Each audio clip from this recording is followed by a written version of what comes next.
तो आज हम अल्कोहल फिनॉल्स एंड ईथर का स्टार्ट करने जा रहे हैं chapter which of class 12th organic chemistry chapter number 2. So let's start with it. So ये हमारा चैप्टर नंबर 11 है क्लास 12th का, alcohol phenols and ether. So सबसे पहले तो हम डिस्क्रिप्शन पढ़ेंगे इसका. Alcohol and phenols are formed when a hydrogen atom in a hydrocarbon, whether it is hydrocarbon, aliphatic and aromatic respectively, when is replaced by the OH group. Hydrogen जो है हमारा hydrocarbon का, एलिफैटिक या aromatic का replace हो जाता है OH group से, तो वो हमारा अल्कोहल फिनॉल्स कहलाता है. An alcohol contains one or more hydroxyl OH group directly attached to the carbon atom of an aliphatic system. Aliphatic मतलब CH3OH, while a phenol contains OH group directly attached to the carbon atom of an aromatic system which is C6H5OH. The substitution of a hydrogen atom in a hydrocarbon by alkoxy or aryloxy group. alkoxy में RO और या फिर aryl में aryl group which is ARO. AR is the aryl group here. यहाँ पर phenyl ring जो होती है हमारी वो AR, इसको हम AR से रिप्रेजेंट करते हैं. Here's another class of compounds known as ethers. For example CH3OCH3 which is dimethyl ether. CH3OCH3, C2H5O, so diethyl ether, dimethyl ether.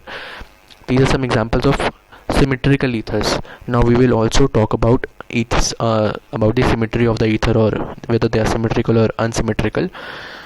Okay, so basically in this what we have to know is that alcohols and phenols are formed when a hydrogen is replaced by an OH group. Okay, then alcohol contains one or more hydroxyl group. It can contain one or more hydroxyl group directly attached to the carbon atom of an aliphatic system. ये हमारा aliphatic system है. While a phenol OH group is attached to the carbon atom of an aromatic में C6H5OH. Okay, the substitution of the hydrogen atom in the hydrocarbon by an alkoxy. ये RO जो हमारा ये alkoxide ion है, RO minus, and ARO ये हमारा phenoxide है. ठीक है. Yields another class of compound known as ether. Ether में basically CH3OCH3 which is dimethyl ether. Now let's talk about classification. Okay, now in classification it can be either mono, di, tri or polyhydric compounds as well. So in monohydric we are having monohydric में जैसे हमारा ये ethanol given है, ये ethanol है. Then this is monohydric. Then we have ethane 1,2 diol, or its common name is glycol, so it is dihydric. Then we have glycerol, ये हमारा trihydric है. एंड ये जो डाई एंड ट्राई है ये हमारे पॉलीहाइड्रिक की कैटेगरी में आते हैं. इन दोनों को हम पॉलीहाइड्रिक अल्कोहल्स भी बोलते हैं, because polyhydric means more than one OH group. So ये हमारे हो गए क्लासिफिकेशन ऑफ अल्कोहल की. सो अब फिनॉल की बात करें तो फिनॉल में ये हमारा फिनॉल है, ये मोनोहाइड्रिक है बिकॉज एक OH ग्रुप है. ये डाईहाइड्रिक है, ये हमारा ट्राईहाइड्रिक है. इसकी अगर हमें नेमिंग करनी है तो हमारा ये फिनॉल हुआ. इसकी अगर हमें नेमिंग करनी है तो इसका benzene 1,2 diol, it's IUPAC name, and benzene 1,3,4 triol. So this is it's IUPAC name. Now let's move on. So अब compounds containing sp3 hybridized carbon. sp3 मतलब सिंगल बॉन्ड होएगा. So basically sp3 में अगर देखें तो मतलब OH जिससे attach होएगा वो हमारा sp3 हाइब्रिडाइज होगा. sp3 मतलब सिंगल बॉन्ड एंड sp3 में या ओके. सो अब sp3 में बात करें तो एक तो या either they can be primary, they can be secondary, they can be tertiary. Primary means 1 degree, secondary means 2 degree, tertiary means 3 degree. Okay, so primary में बात करें तो CH2OH मतलब CH3 भी यहाँ पे R ग्रुप जुड़ा हुआ हो. फॉर एग्जांपल यहाँ पे हमारा R ग्रुप जुड़ा हो, कुछ भी R is an alkyl group here. ठीक है, यहाँ पे भी R ग्रुप, यहाँ पे भी 3R, तो हमारा 3 डिग्री हुआ. तो बेसिकली अगर हमें OH देखना ये है कि OH ग्रुप अगर जिस कार्बन से जुड़ा है वो एक ही कार्बन से जुड़ा है देन इट इज़ 1 डिग्री। अगर OH ग्रुप जो हमारा जिस कार्बन से जुड़ा है वो हमारे 2 कार्बन से जुड़ा है देन इट इज़ 2 डिग्री। अगर जो OH ग्रुप है जो कार्बन से जुड़ा है वो अगर 3 कार्बन से जुड़ा है then it is 3 degree. So this is what we have to see. Now अगर एलाइलिक अल्कोहल्स की बात करें, एलाइलिक अल्कोहल अगर इंग्लिश डेफिनेशन में जाए तो basically when alcohol is attached to this alcohol is attached to an sp3 hybridized carbon, and that sp3 hybridized carbon is attached to carbon-carbon double bond. Such types of alcohol are known as allylic alcohol. So अगर हम बात करें कि ये भी allylic alcohol है, allylic alcohol में basically categories बन गई, प्राइमरी, सेकेंडरी, टर्शरी। प्राइमरी कब होएगा? जब हमारा CH2 होगा, सेकेंडरी में एक H हट के CH3 आ गया, अगर टर्शरी में CH3 2 आ गए, ऐसे ये हमारा टर्शरी हो गया। बिकॉज जो OH है वो 3 कार्बन से जुड़ा हुआ है, ये फर्स्ट कार्बन, ये सेकंड कार्बन और ये थर्ड कार्बन। ऐसे देखना हमें, आगे बढ़ते हैं।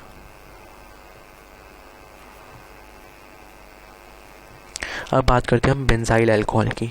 ये हमारे बेंजाइल अल्कोहल है जब हमारा ये फिनाइल रिंग एक ऐसे कार्बन से जुड़ा है जिससे अल्कोहल हाइड्रोक्सिल ग्रुप जुड़ा हुआ है। ये फिनाइल रिंग एक ऐसे कार्बन से जुड़ा हुआ है जिससे हाइड्रोक्सिल ग्रुप जुड़ा हुआ है। अगर ये हमारा डायरेक्टली इससे जुड़ा हुआ होता तब हम इसे फिनॉल बोलते हैं, बट इस केस में ये कार्बन के थ्रू जुड़ा हुआ है, दैट्स वाई इसे हम बेंजाइलिक अल्कोहल बोलते हैं। अलग कैटेगरी है, इनकी प्रॉपर्टीज़ में भी काफ़ी सिमिलर नहीं होती, थोड़ा सा डिफरेंस होता है इनकी प्रॉपर्टीज़ में। सो हम इसको एक जैसा ट्रीट नहीं कर सकते। तो इसमें भी सेम चीज़, अगर इसमें से एक एच हटा के एक ये एल्काइल ग्रुप ऐड ऑन कर दिया, सिमिलरली इसमें एक और हाइड्रोजन हटा दिया एंड एक और एल्काइल ग्रुप हटा दिया, तो उसकी primary, secondary and then tertiary वो ब्रांचेस बनती रहती हैं। अब बात करते हैं compounds containing sp2 hybridized carbon. sp2 hybridize होना चाहिए, ये हमारा OH बॉन्ड, मतलब OH जो है ग्रुप है हमारा, it is directly attached to an sp2 hybridized carbon. So such types of alcohol are known as vinylic alcohol. Vinylic alcohol पहले अलाइलिक अल्कोहल जिसमें OH group is attached to an sp3 hybridized carbon and that sp3 is attached to carbon-carbon double bond, but in this the OH group is directly attached to carbon-carbon double bond. So such type of alcohol are known as vinylic alcohol. Then we talk about phenol. In phenol, this is a phenol and it's इसको phenol भी common name बोलते हैं, इसका IUPAC name भी phenol है, but इसको एक और नाम से जाना जाता है which is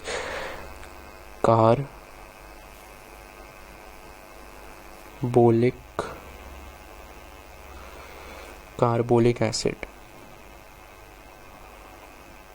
okay, carbolic acid भी बोलते हैं फिनॉल को हम। इसका नाम हमारा ऑर्थोक्रिसॉल है, इट्स कॉमन नेम, ये आगे हम पढ़ेंगे, ठीक है। एंड इसका अगर हम वो IUPAC नेम देखें तो इसका IUPAC नेम है 2-मिथाइल फिनॉल या फिर ortho methyl phenol. This is it's IUPAC name. Let's move on. Ethers are classified as simple हो सकती है या symmetrical if the alkyl or the aryl group is attached to the oxygen atom, if the oxygen atom are the same। अगर alkyl और aryl जो group है वो oxygen atom से जो अटैच्ड है, अगर वो दोनों सेम है then it is known as simple और सिमेट्रिकल ईथर। और अगर वो डिफरेंट है तो हम उसे मिक्स या फिर अनसिमेट्रिकल ईथर बोलते हैं if the two groups are different.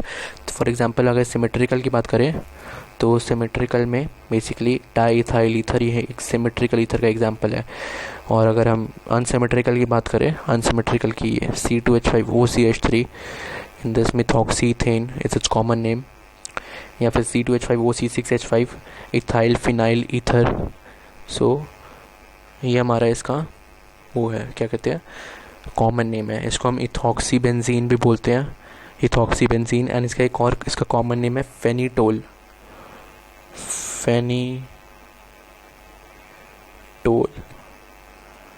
इसका, ओके।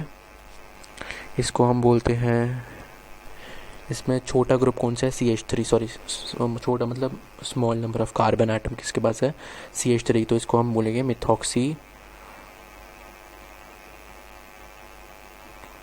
Methoxy ethane, okay. ये हमारे कॉमन नेम है। हम आगे चलते हैं। अब नॉमेनक्लेचर की बात करते हैं तो नॉमेनक्लेचर में बेसिकली अल्कोहल होता है।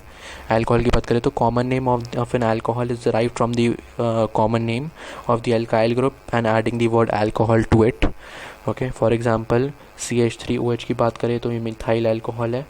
And according to the IUPAC system unit 12 class 11th, the name of an nomenclature 11th पढ़ा था इसलिए, of an alcohol is derived from the name of the alkane from which alcohol is derived by the substituting E of alkane with the suffix ol। E की जगह ol लगा देते हैं बस, तो ये alcohol की नेमिंग हो जाती है। The position of the substituents are indicated by the numerals। For this, the longest carbon chain, parent chain, is numbered starting at the end nearest to the hydroxyl group। मतलब जहाँ भी हमारा OH group है वहाँ से हमारी naming start होगी, because it is a type of functional group. तो अगर हमारा साइक्लिक है तो फिर साइक्लिक कंपाउंड है तो साइक्लिक अल्कोहल। साइक्लिक मतलब ऐसे बोल रहा हूँ मैं, मतलब ये ऐसे कुछ दिखा आपको, ठीक है। ये हमारा साइक्लिक है। अगर रिंग है तो इसको साइक्लिक नहीं बोलेंगे।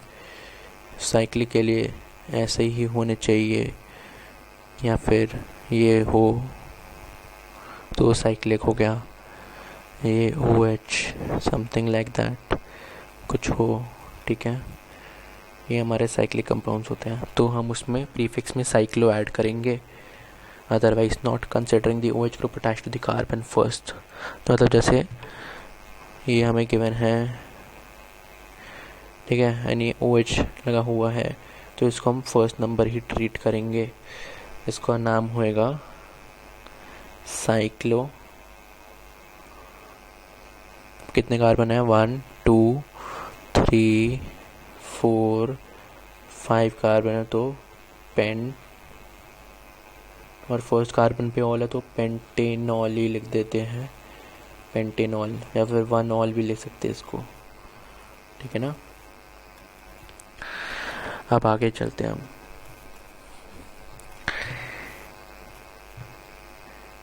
इसमें अगर हम बात करें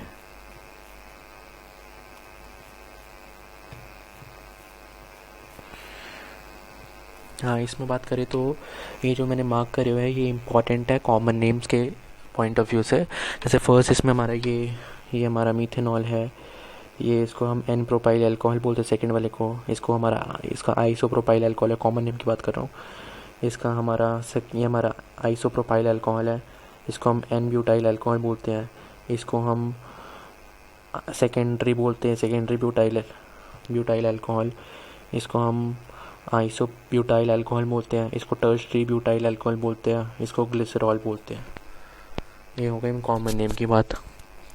अब IUPAC नेम में इसका हम मीथेनॉल है, इसका प्रोपेन 1 ऑल है, इसका प्रोपेन 2 ऑल है, इसका ब्यूटेन 1 ऑल है, इसका ब्यूटेन 2 ऑल है, इसका 2 पे मिथाइल लगा हुआ है तो 2 मिथाइल प्रोपेन 1 ऑल, 3 कार्बन है 1 2 3, तो 3 प्रोपेन 1 ऑल प्रोपेनॉल भी बोल सकते हैं। उसके बाद इसमें हमारा एक तो OH लगा हुआ है सेकंड पोजीशन पे, यानी एक मिथाइल लगा हुआ है सेकंड पोजीशन पे, तो इसका 2 मिथाइल प्रोपेन 2 ऑल।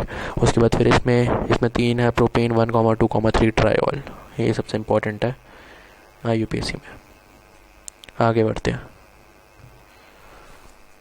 अब फिनॉल की बात करते हैं तो फिनॉल में the simplest hydroxy derivative of benzene is phenol. Simplest है डेरिवेटिव, हाइड्रोक्सी डेरिवेटिव।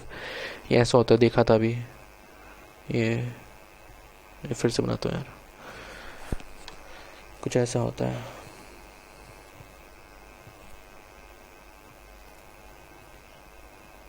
ऐसे बेंजीन रिंग हो गई एंड ऊपर OH ग्रुप, ये हमारा फिनॉल है, ठीक है। इसको हम ऐसे भी लिख सकते हैं ArOH, सेम ही बात है, दोनों सेम है। अब हम सिंपलेस्ट हाइड्रोक्सी होता है then its common name and इसका जो एक और नाम मैंने बोला कार्बोलिक एसिड, कार्बोलिक एसिड, ठीक है। अब IUPAC नेम जो है हम इसका फिनॉल भी लिख सकते हैं, ऐसा कुछ है नहीं, बस कार्बोलिक एसिड ऐसे नाम याद करने के लिए कर सकते हो। Structure of phenol involves a benzene ring. इसमें बेंजीन रिंग है ना, ये बेंजीन रिंग है, ये बेंजीन रिंग है हमारी। And in its substituted compound, इसमें सब्स्टिट्यूटेड भी होते हैं, जैसे ये फिनॉल हमारा बेंजीन रिंग है, तो ये यहाँ पे OH लगा हुआ है, ये फिनॉल है। अब यहाँ पे ऑर्थो पोजीशन है, ये हमारी मेटा है एंड ये जो है हमारी पैरा है। तो 1 2 को हम ऑर्थो बोलेंगे 1,3 को हम मेटा बोलेंगे, 1,4 को हम पैरा बोलेंगे। ऐसा ही यही बोला, और कुछ है नहीं। इसमें अगर हम बात करें तो थोड़े से नाम गिवन है, जैसे फिनॉल, सॉरी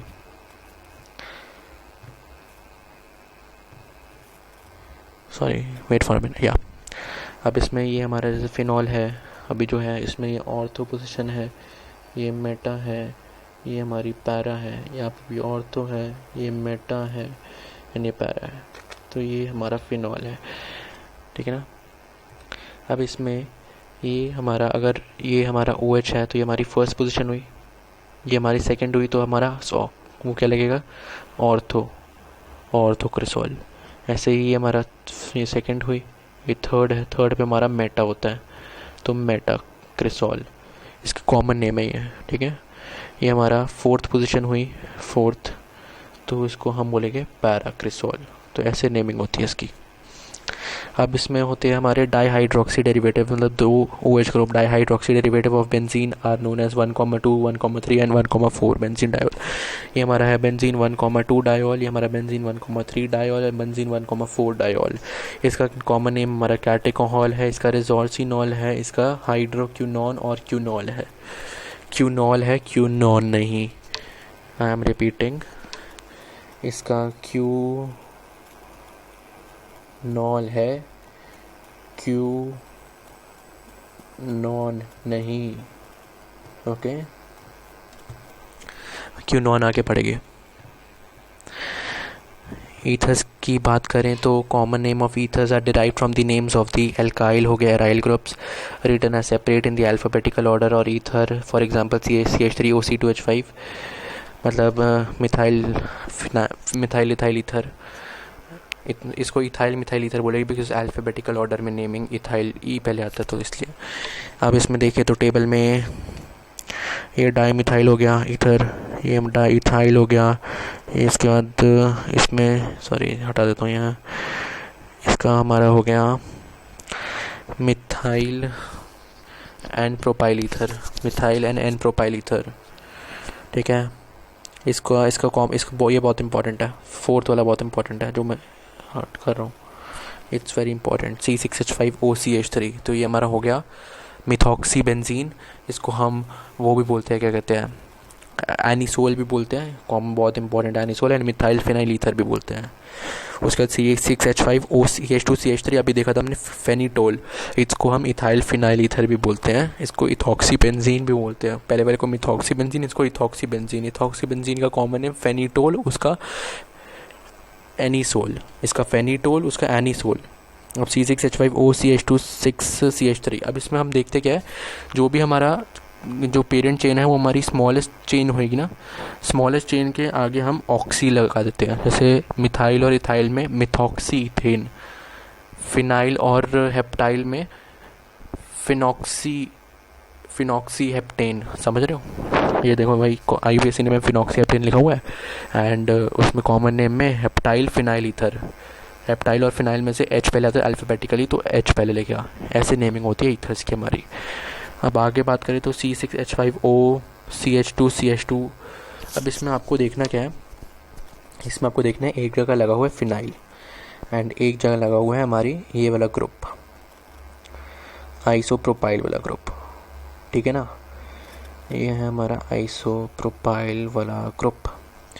अब आपको नेमिंग कैसे करनी है, अब दोनों 1-1 पोजीशन पे हैं, ये जैसे इसको हम रेफरेंस ले रहे हैं, अब ये भी 1 पे है, ये भी 1 पे है, तो अब इसमें से हमारा फिनाइल और हमारा आइसोपेंटाइल है, ये हमारा पूरा इंक्लूड होएगा, 2 मिनट, ये है आइसोपेंटाइल एंड ये है फिनाइल।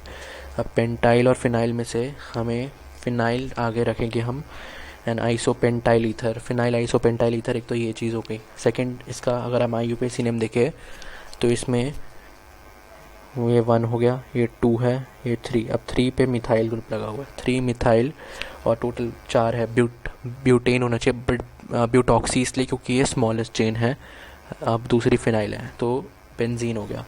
तो इसका हो गया 3 मिथाइल ब्यूटॉक्सी बेंजीन। से हम नेक्स्ट एग्जांपल की बात करते हैं। इसमें हम ये देखेंगे, ये देखो CH2 है, अब यहाँ पे OCH3 NOCH3, तो दोनों जगह OCH3 तो इसका हो गया 1,2 डाईमिथॉक्सी इथेन। ये कुछ नहीं है, ठीक है ना। 1,2 डाईमिथॉक्सी इथेन। इथेन क्योंकि 2 कार्बन है। अब बात करते हैं हम इसकी। इस केस में ये हमारा इथॉक्सी ग्रुप है एंड इस पे तो ये 2 इथॉक्सी एंड 1,1 डाईमिथाइल साइक्लोहेक्सेन हो गया। This is it's IUPAC name. अब बढ़ते हैं हम आगे। अब बात करते हैं हम structure of the functional groups. In alcohol के केस में the oxygen of the OH group is attached to the carbon. ये ऑक्सीजन जो है हमारा, ये ऑक्सीजन जो है इज अटैच्ड, क्या लिखा है इसमें, ऐसी पढ़ते जाएगा। The oxygen of the OH group is attached to the carbon. इस कार्बन से अटैच्ड है, ये कार्बन से अटैच्ड है बाय सिग्मा बॉन्ड। ये सिग्मा बॉन्ड मतलब single bond. Okay, sigma bond तो पता ना, जैसे ये है हमारे पास, तो 1 सिग्मा 2 पाई, तो ये हमारा सिग्मा बॉन्ड हुआ एंड ये दोनों हमारे पाई बॉन्ड। तो the oxygen is attached to the carbon by a sigma bond formed by the overlapping of sp3 hybridized orbital। sp3 hybridized orbital की overlapping से orbital of the carbon with the sp3 hybridized orbital of the oxygen। figure depicts that the structural aspects of एक तो methanol का, एक phenol का and एक methoxy methane का। एक अल्कोहल है, एक फिनॉल है एंड एक ईथर है, सॉरी। तो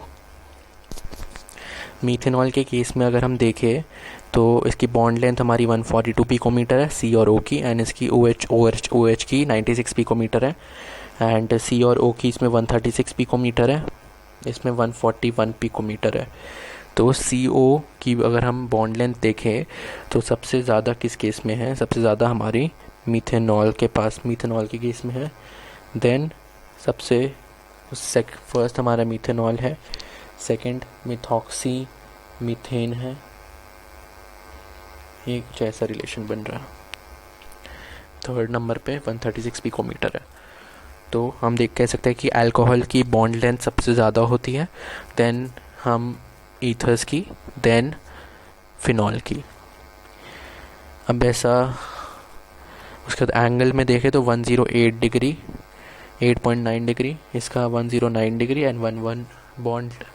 सो बॉन्ड एंगल की बात करें तो ये 1, ये 2 एंड ये 3, ये है कुछ ऐसा ऑर्डर। अब हटाते हैं एंड आगे बढ़ते हैं। अब अल्कोहल एंड फिनॉल की प्रिपरेशन अगर हम देखें, ओके, तो अल्कोहल एंड फिनॉल्स की प्रिपरेशन ऑफ अल्कोहल से स्टार्ट करते हैं। तो फर्स्ट है फ्रॉम एल्कीन। ओके, तो फर्स्ट हमारी एल्कीन है। एल्कीन में 3 होते हैं हमारे, एक तो acid catalysed addition of water होता है, which is acid catalysed hydration भी बोलते हैं इसको, ठीक है। इसके मैकेनिज्म्स भी इंपॉर्टेंट है, हम इतना वो डिटेल में नहीं जाएंगे, बट हम इसको मैं इसको पूरा एक्सप्लेन ज़रूर करूँगा। ये हम इसमें हमारा मार्कोनिकॉफ रूल फॉलो होता है। ओके, मार्कोनिकॉफ क्या है कि जैसे H2O को हम ब्रेक करें तो एक H+ में होता है एंड एक OH- में होता है। अब पॉजिटिव वाला वहाँ पे जाएगा जहाँ पे हाइड्रोजन ज़्यादा है एंड नेगेटिव वाला वहाँ पे जाएगा जहाँ पे हाइड्रोजन कम है। ओके, सो ये हमारा प्रोडक्ट बनेगा। इस प्रोडक्ट का नाम है प्रोपेन 2 ऑयल। इसका नाम है प्रोपेन 2। देखना यहाँ पे डेफिनेशन में क्या पड़ा था कि E को रिप्लेस करके हमने ऑल लगा दिया, ठीक है ना। ऐसी नेमिंग करनी है इसकी। सेकंड आता है हमारा हाइड्रोपोरेशन ऑक्सीडेशन। अब हाइड्रोपोरेशन ऑक्सीडेशन में basically diborane BH3 whole twice, BH3 whole twice का मतलब B2H6। ओके, ये है डाइबोरेन। React with alkene. अब इसको हमने ऐसे ब्रेक किया होगा, BH3 में जो हमारा BH3 का जो स्ट्रक्चर है ना, वो मैं बताता हूँ कैसा होता है।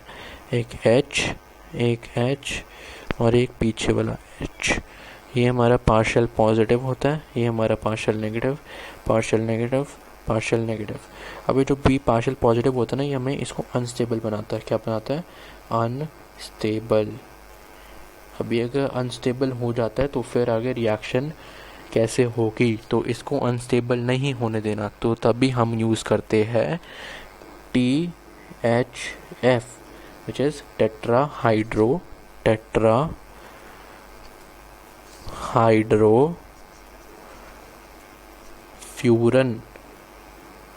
फ्यूरन।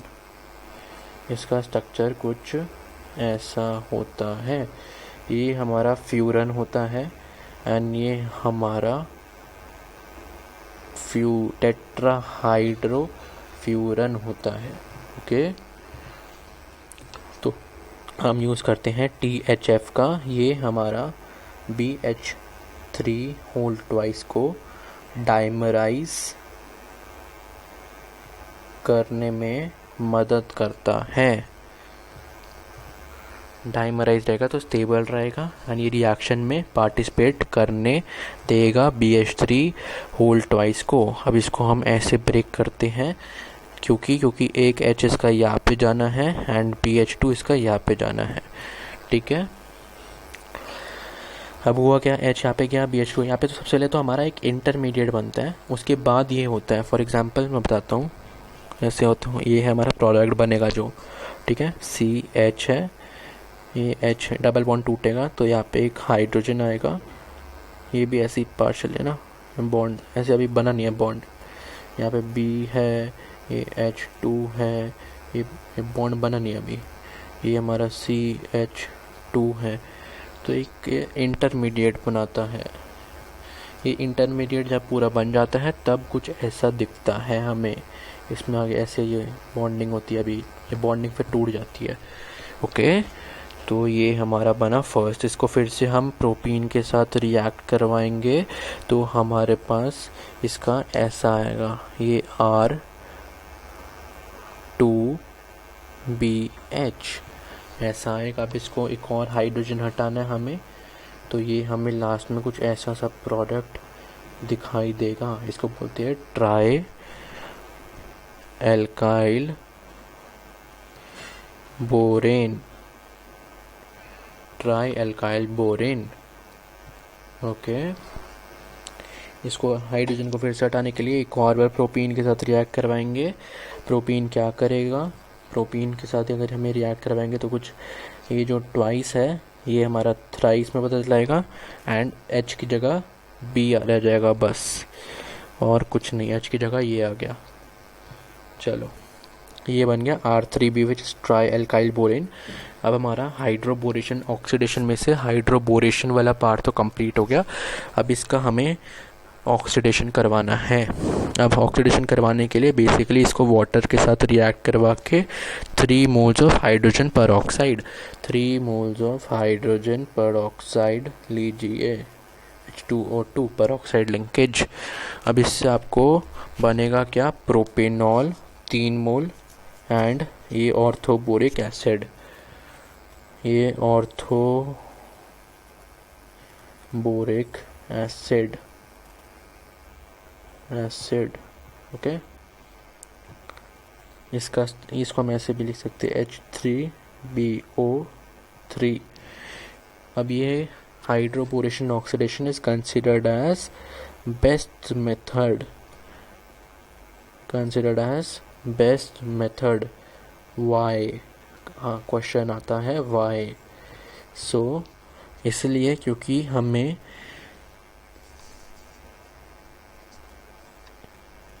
तीन मोल्स ऑफ अल्कोहल मिल रहे हैं। हमें एक मोल अल्कोहल से 3 मोल अल्कोहल मिल रहे हैं, इसलिए it is considered as best method. Okay, बात करते हैं आगे। अब बात करते हैं हम रिडक्शन की। ये हमारा सेकंड मेथड है for the preparation of alcohol. First method हमारा था acid catalysed addition of water, जिसमें अभी एक चीज़ बताना भूल ही गया मैं, पिछली स्लाइड में चलते हैं। ये हाइड्रोबोरेशन ऑक्सीडेशन, ये हमारा एंटी मार्कोनिकॉफ रूल फॉलो करता है।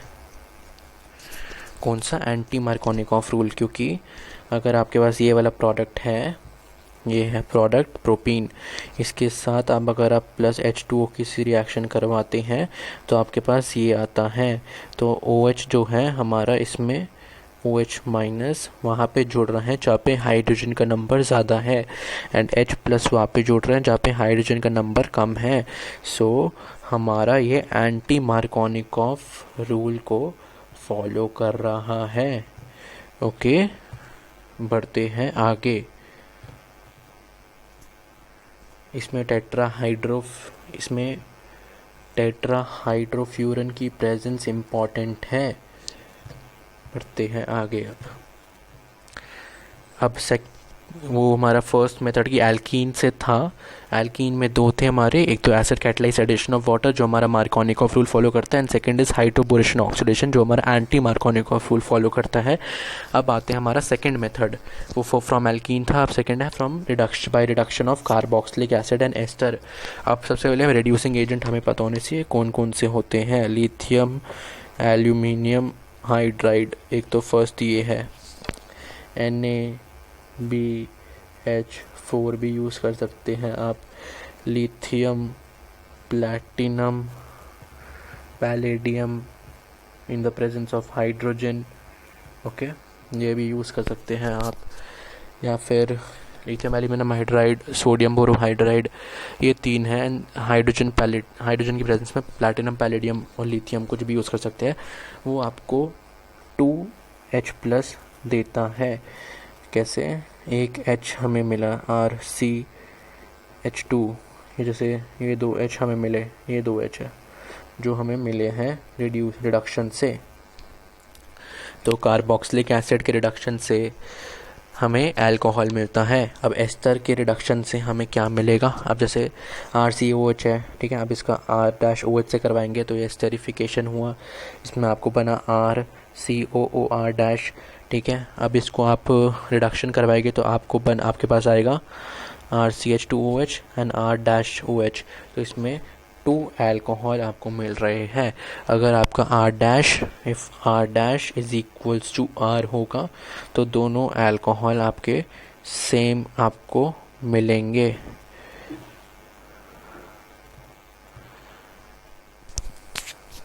पॉसिबिलिटी है। Carboxylic acid are reduced to primary alcohol in excellent yield by lithium aluminum hydride, a strong reducing agent. Okay, तो इसमें एक और बात कर सकते हैं हम और रिड्यूसिंग एजेंट की। एक हमारा होता है C2H5OH, और इसकी प्रेजेंस में होता है ये हमारा C2H5OH और Na। ये एक हमारे हैं, इसको हम बोलते हैं बाउवेल्ट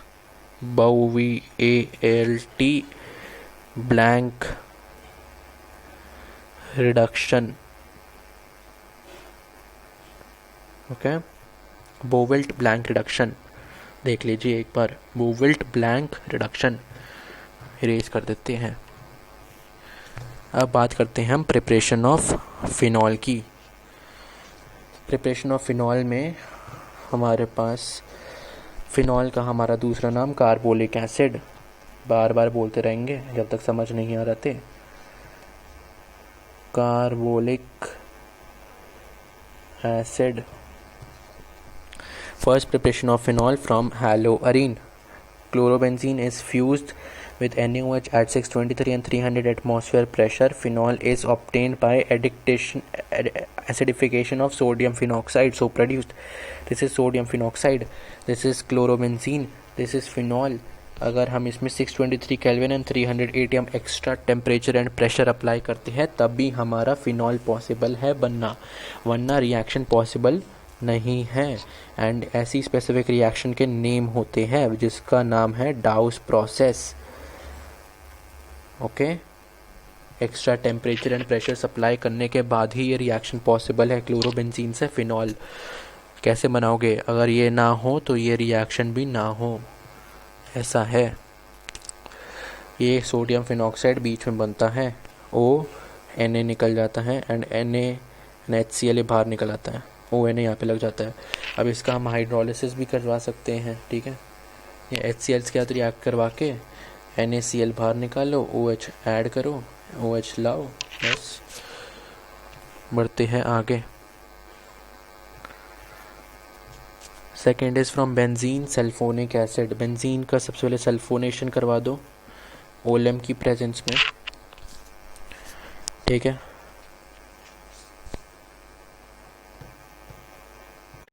अब इसमें ओलेम का फॉर्मूला होता है H2S2O7। इसको हम सल्फ्यूरिक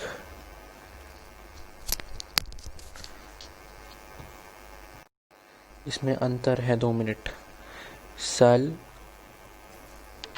ये F है, फ्यूरिक, और पायरो सेम सल्फ्यूरिक भी बोलते हैं। पॉपुलरली इसको पायरो F है, वो दूसरा सल्फ्यूरिक वाला, दूसरा H2SO4 दूसरा होता है, उसमें PH होता है, इसमें F है, ठीक है। पायरो सल्फ्यूरिक एसिड बोलते हैं ओलेम को पॉपुलरली। इसका फॉर्मूला होता है H2S2O7 ओलेम। इसका सल्फोनेशन में यूज़ होता है SO3H which is benzene sulphonic acid बना देते हैं। उसके बाद इसका हमें कुछ नहीं करना, NaOH H+ के साथ रिएक्शन करवानी है, तो आपका OH जो है यहाँ पे लग जाएगा, NaSO3H ये निकल जाएगा सब कुछ जो है बाई प्रोडक्ट में, तो आपका फिनॉल आ गया। तो फिनॉल की दूसरी हो गया हमारा फिनॉल की दूसरी प्रिपरेशन के लिए बेंजीन सल्फोनिक एसिड का यूज़। बात चलते हैं आगे। डाइजोनियम सॉल्ट से कर सकते हैं हम इसकी preparation. Diazonium salt is basically formed by treating an aromatic primary amine with nitrous acid NaNO2 plus HCl। Nitrous acid होता है इसको हम HNO3 भी बोलते हैं, HNO3। इसको हम ऐसे भी लिख सकते हैं,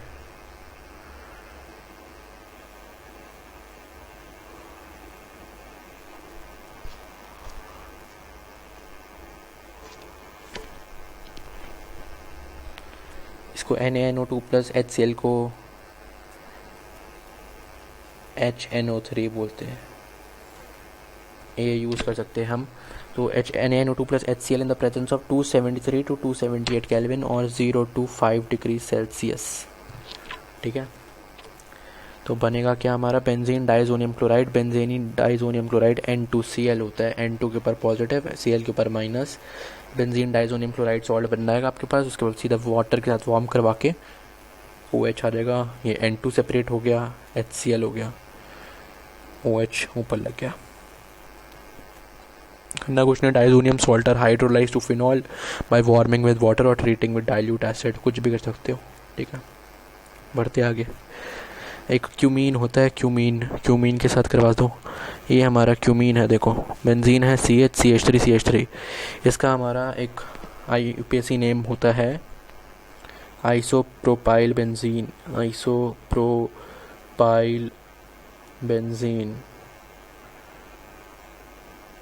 ओके। ये रहा isopropyl benzene is oxidised in presence of air to cumene hydroperoxide. This is cumene hydroperoxide, ये पेरोक्साइड लिंकेज है इसलिए, देखा कुछ हुआ नहीं। CH3 है, तो ये H की जगह हमारा OOH हो गया, बिकॉज O2 का एडिशन हो गया था 2 O का, तो ये क्यूमीन हाइड्रोपेरोक्साइड हो गया। अब कुछ करना कुछ नहीं है, अब इसमें से हाइड्रोलिसिस कर दो इसका। तो अब इसमें आपका एक तो CH3CO जो हमारा एसीटोन है वो आ जाता है, एंड ये बेस्ट मेथड है बिकॉज हमें एसीटोन भी मिल जाता है जो हमारा इंडस्ट्रीज़ के लिए बहुत यूज़फुल होता है आगे। Acetone a by product of this reaction is also obtained in large quantity by this method, that's why reaction हमारी बहुत यूज़फुल होती है, ठीक है। क्यूमीन प्रोसेस से हम फिनॉल बना सकते हैं। कैसे हुआ ये CH3CO, देखो CH3COCH3, ये निकल गया एसीटोन। अब बचा गया OH, तो ये OH का लगेगा यहाँ पे, तो ये बन गया फिनॉल। ऐसे है ये रिएक्शन। अब बढ़ते हैं आगे। अब हमारी reduction from carbonyl compounds. Carbonyl compound हमारे एल्डिहाइड एंड कीटोन, ये हमारे कार्बोनिल कंपाउंड्स होते हैं।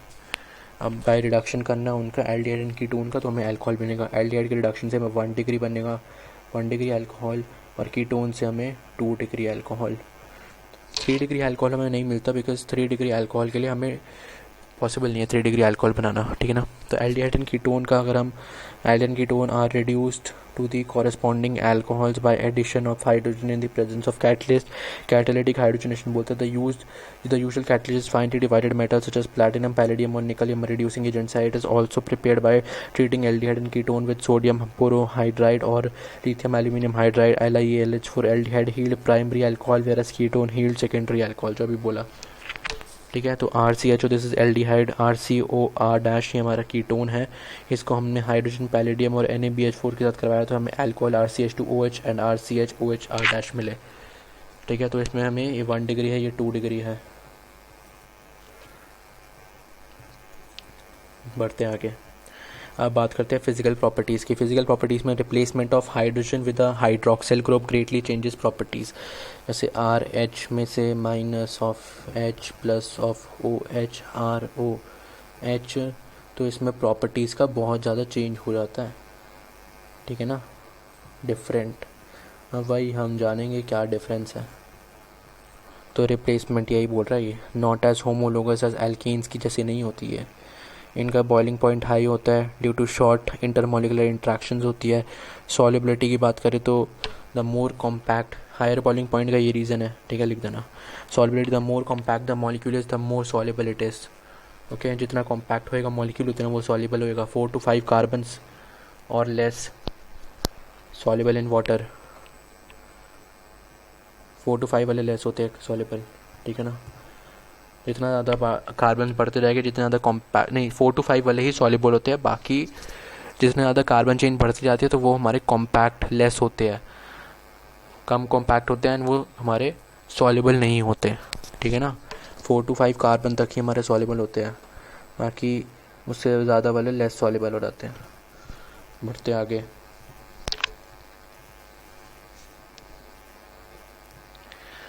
बात करते हैं हम सम कमर्शियली इम्पॉर्टेंट अल्कोहल्स की, जो हमें कमर्शियली बहुत यूज़फुल होते हैं हमारे लिए।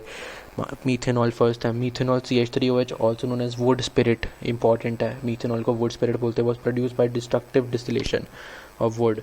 Today, most of the methanol is produced by the catalytic hydrogenation of carbon monoxide. Carbon monoxide he carbon monoxide है at high pressure and temperature and in the presence of ZNO and Cr2O3 as catalyst. ये ZNO and Cr2O3 catalyst ये high pressure and temperature ये carbon monoxide and 2H2 करेंगे तो फिर हमारा CH3OH बनेगा। Would spirit बोलते हैं इसको हम, मीथेनॉल, वुड स्पिरिट। बढ़ते आगे। अब सेकंड हमारा ethanol, commercially important useful compounds में। इथेनॉल हमारा C2H5OH is obtained commercially bye fermentation. The oldest method is from sugars. The sugar in molasses, sugarcane or fruits such as grapes is converted to glucose and fructose, both of which have the formula C6H12O6. But एक fruit sugar होती है, एक cane sugar होती है। इन the presence of and enzyme invertase, glucose and fructose undergo fermentation in the presence of another enzyme zymase which is found in yeast, okay। जैसे ये हमारा ये है C2H5 is obtained commercially by the fermentation. The oldest method is from sugars. The sugar in molasses, sugarcane or fruits such as grapes is converted to glucose and fructose, ये रे, both of which have the formula C6H12O6. C6H12O6 एक glucose एक fructose है। in the presence of an enzyme invertase is the enzyme जो हमें glucose और fructose देता है। उसके बाद in the presence of an enzyme invertase, glucose and fructose undergo fermentation in the presence of another enzyme। हम ये हमारा fermentation जाता है in the presence of another enzyme zymase, ये हमें इथेनॉल देता है। इंपॉर्टेंट रिएक्शन है दोनों। अब बात करते हैं हम प्रिपरेशन ऑफ ईथर की। प्रिपरेशन ऑफ ईथर में सबसे पहले है डिहाइड्रेशन ऑफ अल्कोहल। सबसे पहले हमने पढ़ा था hydration, acid catalyse addition of water, जिससे हमने एल्कीन से अल्कोहल बनाया। अब हम पढ़ रहे हैं डिहाइड्रेशन। ओके, अब हम पढ़ रहे हैं डिहाइड्रेशन। डिहाइड्रेशन का मतलब अल्कोहल से एल्कीन, ठीक है।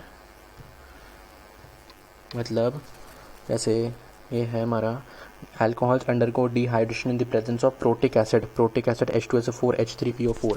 प्रोटिक एसिड मतलब जिसके पास हमारा H+ होता है, protic acid proton donor. Okay, the formation of the reaction product alkene or other ether depends on the reaction condition। मतलब 443 केल्विन है तो हमारा एल्कीन बनेगा, 413 है तो हमारा ईथर बनेगा। ये ईथर है, ये हमारा इथॉक्सीथेन है, ये एल्कीन है, ये हमारा अल्कोहल है। For example ethanol is dehydrated, ethanol is dehydration हो रही है इसकी to in the presence of sulphuric acid H2SO4 होना चाहिए at 443 kelvin and at 413 ethoxyethane is the main product, diethyl ether. अब बात करते हैं हम विलियमसन सिंथेसिस की। Williamson synthesis it is an important laboratory method for the preparation of symmetrical and unsymmetrical ethers। In this method an alkyl halide is allowed to react with sodium alkoxide। ये alkyl halide को हम sodium alkoxide के साथ react करवाते हैं तो हमें ether मिलता है, ठीक है। ये ईथर है हमारे पास, NaNaX बार, NaX बाहर, ये ईथर बचा RO डैश, RO डैश, ठीक है। ये ईथर है। लेबोरेटरी मेथड इंपॉर्टेंट है for the preparation of symmetrical and unsymmetrical ethers दोनों। An alkyl halide is allowed to react with sodium alkoxide. हमारा टर्शरी ईथर तभी बनेगा जब हमारा जो टर्शरी वो हो वो हमारा इससे अटैच्ड हो, इससे नहीं, ठीक है, क्योंकि वो उसमें जो होगा उसमें हमारा वो एलिमिनेशन को प्रेफर करेगा रादर देन सब्स्टिट्यूशन। तो इसलिए हमारा जब हमें टर्शरी बनाना हो 3 डिग्री तो वो हमारा यहाँ पे अटैच होना चाहिए, इसकी जगह वो होना चाहिए 3 डिग्री कंपाउंड। अगर एक्स हैलाइड के साथ अटैच होएगा तो वो नहीं अंडर को नहीं कर पाएगा, ईथर नहीं बनेगा, तो एल्कीन बन जाएगा। बढ़ते हैं आगे, फिजिकल प्रॉपर्टीज़ की बात करते हैं। अब ख़त्म होने वाला है। फिजिकल प्रॉपर्टीज़ में द CO बॉन्ड जो है in ethers are polar and thus ethers have net dipole moment. तभी उनके पास नेट डाइपोल मोमेंट होता है because they are polar. The miscibility of ether with water resembles those of alcohol of the same molecular mass. Miscibility ether की जो water के साथ होती है resembles those of the alcohols of the same molecular mass. तो ये हो गया हमारी फिजिकल प्रॉपर्टीज़ ख़त्म। अब इसकी समरी देखते हैं चैप्टर की, ठीक है, बहुत अच्छा चैप्टर है। Alcohols and phenols are classified on the basis of the number of hydroxyl group and according to the hybridization of the carbon atom, whether it is sp3 or sp2 to which the OH group is attached. Ethers are classified on the basis of the groups attached to the oxygen atom. Okay, alcohol may be prepared by the hydration of alkene, acid catalyzed addition of water है जिसे बोलते हैं, या फिर in the presence of an acid, या फिर hydroboration oxidation reaction। Second method है from carbonyl compounds by catalytic reduction by the action of the Grignard reagent भी है एक मेथड जो अभी हमने नहीं कवर किया, बट ग्रिग्नार्ड रिएजेंट से भी आप बना सकते हैं RMJX जो होता है। ओके, फिर ग्रिग्नार्ड रिएजेंट में क्या होएगा कि जो आपका फर्स्ट है, जैसे मीथेनल है उसे फॉर्मेल्डिहाइड भी बोलते हैं, उससे आपका 1 डिग्री बनेगा, 1 डिग्री अल्कोहल। अगर कोई और एल्डिहाइड है तो आपका 2 डिग्री बनेगा, और अगर कीटोन का है तो 3 डिग्री बनेगा। तो इतना चीज़ तो आपको ध्यान में रखना चाहिए अपने, ठीक है। उसके बाद फिनॉल्स में भी prepared by the substitution of halogen atom in haloarenes in sulphonic acid वाला जो हमने किया, ठीक है। उसके बाद by hydrolysis of the diazonium salt industrially from cumene वाला बेस्ट है बिकॉज उसमें हमें एसीटोन भी मिलता है जो हमारे बहुत यूज़ का होता है। उसके बाद alcohols are higher boiling point than other classes of the compounds. Alcohol का जो बॉइलिंग पॉइंट है वो हायर होता है than other classes of compound, namely hydrocarbon, ethers, haloalkene of comparable molecular mass. The ability of the alcohol, phenol and ether to form intermolecular hydrogen bonding with water makes them soluble in it. The ability of the alcohol, phenols and ether to form intermolecular hydrogen bonding with water, ये तीनों intermolecular hydrogen bonding बनाती है water के साथ। ठीक है, तीनों intermolecular hydrogen bonding with water makes that's which makes them soluble in water. Alcohol and phenols acidic in nature. Alcohol और फिनॉल एसिडिक होते हैं. Electron withdrawing group in phenol increases its acidic strength and then electron releasing group decreases its in alcohol. अच्छा, अगर electron withdrawing group होएगा तो उसकी phenol की acidic nature को वो इंक्रीज़ करेगा, और अगर इलेक्ट्रॉन रिलीजिंग ग्रुप होएगा तो इलेक्ट्रॉन जो हमारी एसिडिक स्ट्रेंथ है वो उसको डिक्रीज़ करेगा. Alcohols undergo nucleophilic substitution with hydrogen halide to yield alkyl halide. तो डिहाइड्रेशन ऑफ अल्कोहल जो है हमें उसकी एल्कीन मिलता है, और वो अलग अलग कंडीशंस होती है. 443 केल्विन पे एल्कीन मिलेगा और 413 केल्विन पे ईथर मिलेगा. ठीक है ना. ऐसी और भी कंडीशंस होती है जिसमें आपको टर्शरी अल्कोहल को अगर आपको एल्कीन में बदलना है तो फिर उसमें आपको कंसंट्रेशन को इंक्रीज़ करना पड़ेगा और टेम्परेचर को 378 केल्विन करना पड़ेगा.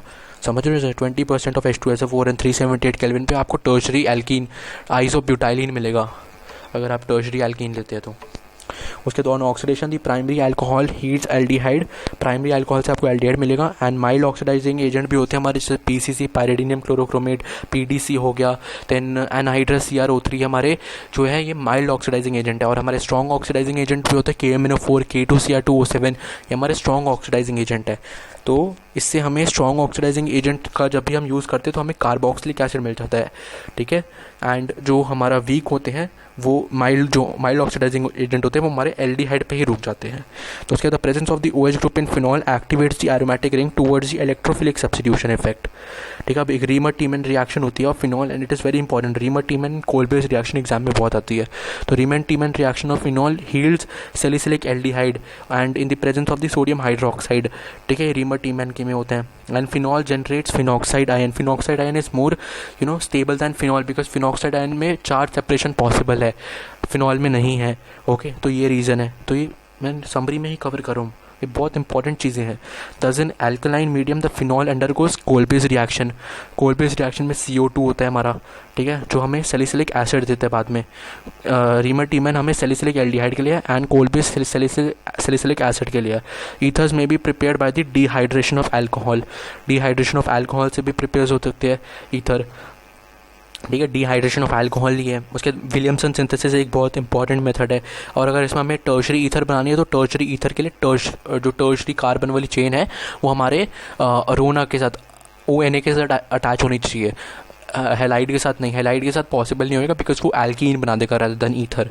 So the boiling point of the ether resemble those of the alkene while their solubility is compared to those of the alcohol having same molecular mass. The CO bond in ether can be cleaved by hydrogen halide. In electrophilic substitution, the alkoxy group मतलब RO minus activates the aromatic ring. तो हम basically benzene के ऊपर RO minus which is ONA phenoxide ion के साथ ही reaction कर सकते हैं. हमें अगर जैसे बेंजीन के ऊपर क्लोरोबेंजीन है और उससे हमें रिएक्शन करवानी है तो वो रिएक्शन पॉसिबल नहीं होगी because it requires partial double bond character due to resonance. और वो पार्शियल डबल बॉन्ड कैरेक्टर को ब्रेक करना इतना ईजी नहीं होता. तो उसके लिए हमें high temperature and high pressure चाहिए होता है जैसे डाउस मेथड में होता है. सोडियम फिनॉक्साइड देन फिनॉल बनता है. तो these are certain conditions. Okay. So in electrophilic substitution the alkoxy group activates the aromatic ring and directs the incoming group of to ortho para position पे हमारे वो groups लग जाते हैं.